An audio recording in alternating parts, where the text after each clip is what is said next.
Once a year, we all agree to do something genuinely strange. We take a cake, we push little sticks of wax into it, we set them on fire. Then we carry this tiny burning object toward a person, gather around them, sing at them, and tell them to make a wish they are not allowed to say out loud. And then comes the strangest part. We ask them to put the fire out with their own breath, directly over the food everyone is about to eat. Nobody explains the rules. There is no instruction card. A 5-year-old already knows what to do. Close your eyes, make a wish, do not tell anyone, blow out every candle. If you get them all in one breath, maybe the wish comes true. It feels cute because we have done it forever, but if you describe it honestly, it sounds ancient, symbolic, and a little weird. On the board, the scene becomes a simple evidence diagram. Cake, fire, breath, secret wish, smoke rising. Each piece gets a little question mark. So, where did it come from? Why fire? Why cake? Why a secret wish? And why does the wish have to leave on breath? The honest answer is, we do not fully know. There is no single document that proves the first modern birthday cake with candles, wishes, singing, and one dramatic breath. What we have are old clues, later records, and a few theories that slowly point toward the ritual we recognize today. The most famous theory reaches back to the ancient world, and it starts not with birthdays, but with the moon. One popular explanation says that in ancient Greece, people brought round cakes as offerings to Artemis, a goddess strongly linked with the moon. The cake was round, like the moon, and in later retellings, small flames or candles made it glow like the moon. That image is powerful: a round cake, little lights, smoke rising into the sky. But we have to be careful. This is not a clean proof that modern birthday candles began in ancient Greece. It is better to treat it as a symbolic ancestor, or an echo, not the whole answer. So, the Artemis card on the board gets two labels at once. One says popular theory, the other says not proven. Still, it helps explain why fire on a cake feels less random than it sounds. In many old traditions, smoke was not just smoke. Smoke moved upward. It crossed the line between the human world and the sky. If you burned incense, an offering, or a candle, the smoke seemed to carry something away from you: a prayer, a message, a hope. The idea appears in many forms: smoke as signal, smoke as offering, smoke as something that rises when ordinary words cannot. So even if the Artemis story is only part of the picture, it gives us one important idea. A flame could make a cake feel ceremonial, and rising smoke could give a wish a direction. Now look at what the modern birthday moment does. It takes that old-looking symbolism and shrinks it into something safe enough for a kitchen table.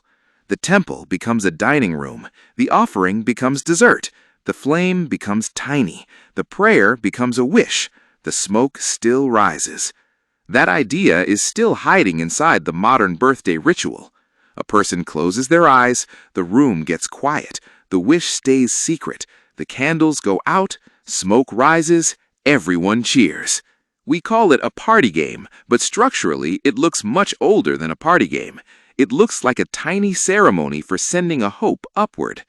And that is why the ancient theory survives, even if it cannot carry the whole story by itself.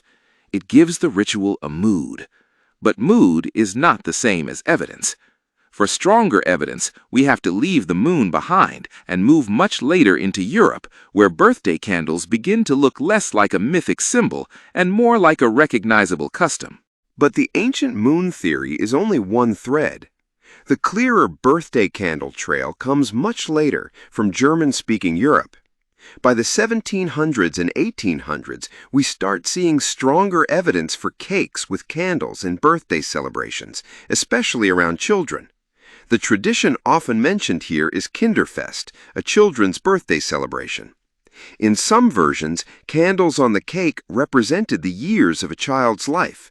In other versions, an extra candle could symbolize hope for another year ahead. This is where the ritual starts to look much more familiar. A child at a table, a cake in front of them, and candles standing in for time. Think about how strange and powerful that is. A birthday is not really about cake. It is about counting survival. You made it through another year. The candles turn that invisible fact into something visible. 1 year, 1 flame. 5 years, 5 flames. 10 years, 10 flames.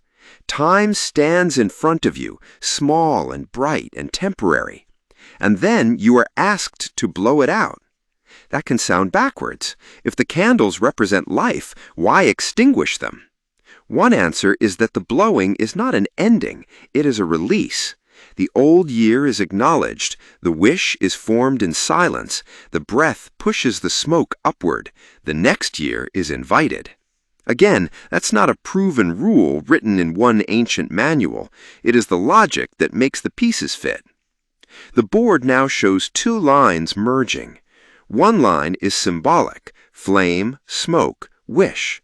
The other line is domestic, child, cake, age, celebration.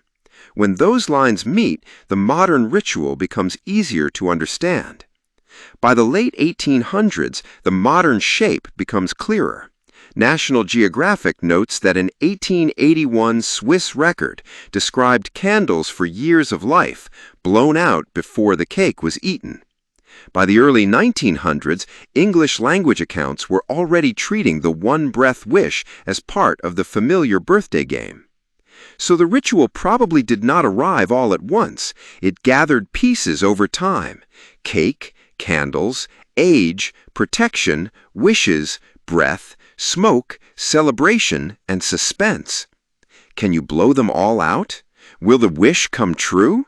And why must the wish stay secret? That rule may be the most interesting part. A spoken wish becomes social. Other people can judge it, weaken it, or turn it into a request. A silent wish stays personal. For a few seconds, in the middle of a noisy party, one person is allowed to want something privately. Then the wish leaves without being spoken. It leaves through breath.